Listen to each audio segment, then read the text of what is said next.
It started innocently enough, over cheap Merlot and gluten-free brownies in a candlelit living room in Arrowhead Pines, a sleepy town most people only passed through on their way to somewhere else. The book club had met there for years, the same 4 women, all friends since their college days. They were educated, cynical, and self-described as being too smart to believe in fairy tales. But fairy tales don't care if you believe in them or not. Neither do demons. It was Claire who brought the book, a curious volume she picked up from a flea market that appeared overnight on a foggy Wednesday. No vendor, no stall, just a table set with oddities and a curious leather-bound book resting on blood-red velvet and a small sign that simply said, "If you see it and like it, just take it." The cover bore no title but a circle of 7 interlocking symbols that was pressed into the skin like leather and was warm to the touch. Claire joked that it smelled like old paper and regret. It looked really weird, and it looked like it was waiting for me, she had said, nervously trying to laugh it off. The others rolled their eyes. They were used to Claire's dramatic flair.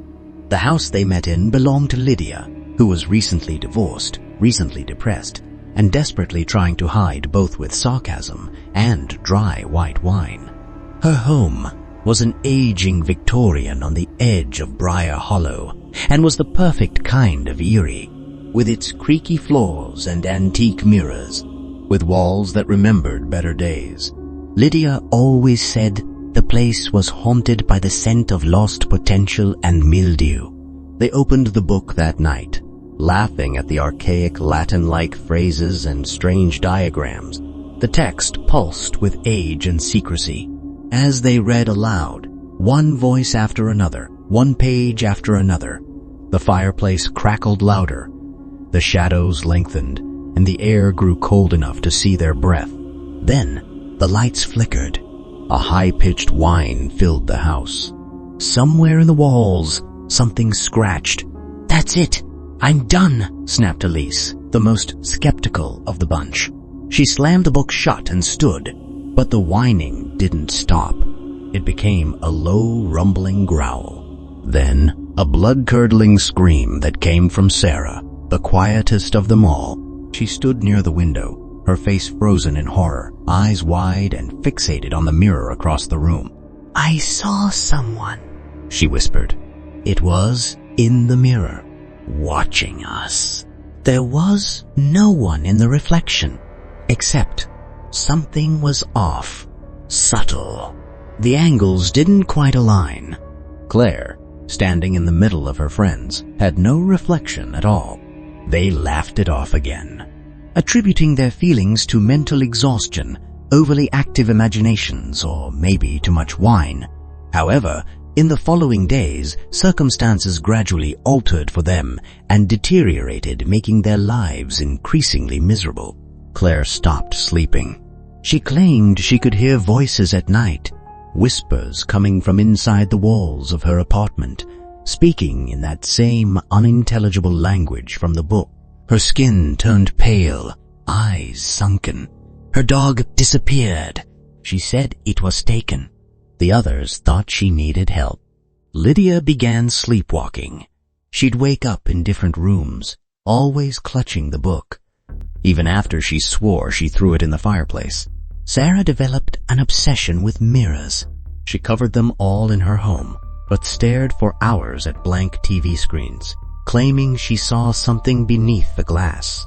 Elise started vomiting up blood. Doctors found nothing. No ulcers, no infection. Just blood that was black, thick and clotted. Then there was Maria. She stopped going to their meetings altogether. Her voicemail said she was going to visit her sister in Colorado. But Maria didn't have a sister. And her apartment? Locked from the inside. And inside her apartment, the kitchen chairs were stacked in a spiral touching the ceiling, and her cat that she loved like a child had been painstakingly skinned and posed like a child's toy.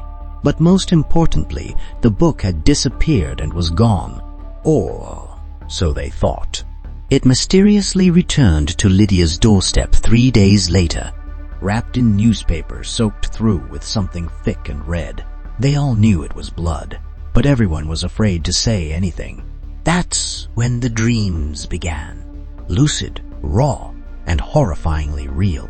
All 4 women dreamed of the same place, a vast black field filled with bone-white trees under a red sky. In the center, a tower made of twisting flesh and stone. At its base, 7 doors. Behind each door, something ancient and evil waited. And at the top of the tower, there was a throne made of human limbs. And this throne of limbs was empty and waiting for something dark and horrific to take its seat. Then, shortly after the book's return, they all suffered from a persistent ringing in their ears and started bleeding from the nose during the day. Sometimes they lost hours, waking up in strange places.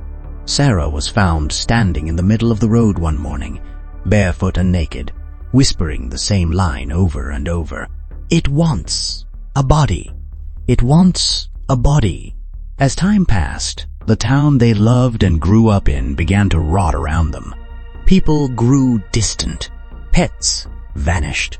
Power outages became common.